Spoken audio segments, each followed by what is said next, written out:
जे कृष्णमूर्ति, एक विश्व शिक्षक।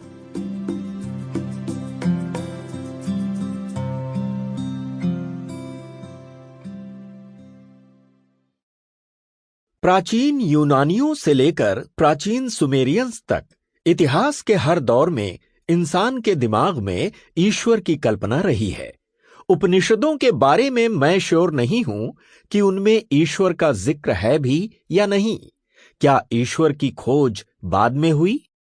वो मुस्कुराते हैं और फिर हंसते हुए आगे जोड़ते हैं, मैं ना ही ईश्वर पर हमला कर रहा हूं, ना ही उसके अस्तित्व को नकार रहा हूं। हम ईश्वर की सिर्फ तलाश कर रहे हैं। फिर वे और जोर से खिलखिला उठते हैं। उनकी हंसी के साथ उन सैकड़ों लोगों की हंसी का शोर उठता है जो उन्हें सुन रहे हैं। चेहरे पर मुस्कान लिए वो ऊपर की तरफ देखते हैं। उनके लगभग सभी बाल सफेद हैं। उनकी नुकीली नाक और परफेक्ट जॉ लाइन से एक युवा चेहरा सामने आता है, लेकिन उनकी अनुभवी आंखों में उम्र की थकी हुई रेखाएं भी हैं। वो आसपास देखते हैं, दिलचस्पी के साथ भीड़ का जायजा लेते हैं, फिर अपनी बात तार्किक ढंग से आगे बढ़ाते हैं। ईश्वर की खोज किसने की? क्या ईश्वर ने हमें बनाया है?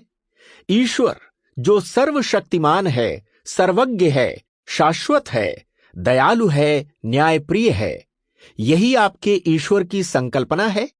अगर आप कहते हैं कि उसने हमें बनाया है, तो हम उसकी छवि का हिस्सा हैं। इसका मतलब तो यह हुआ कि हम भी सर्वज्ञ, उदार, प्यारे और शाश्वत हैं। क्या हम ये सब हैं? अगर सच में ईश्वर ने इंसानों को बनाया है, तो इसका मतलब है वो एक असाधारण शक्ति है जो चाहती है कि आप एक भयानक जिंदगी जिएं। अगर ईश्वर ने हमें बनाया है, तो सोचिए हम ऐसे क्यों हैं?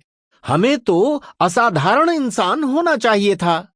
वो पल भर रुककर सामने बैठे हजारों कंफ्यूज्ड चेहरों की तरफ देखते हैं, फिर आगे बढ़ते हैं।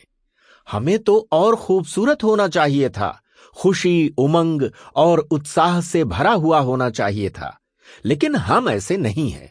तो फिर वही सवाल, या तो ईश्वर ने हमें बनाया है या फिर हमने ईश्वर को बनाया है। हॉल में सन्नाटा फैल जाता है। Sample complete. Ready to continue?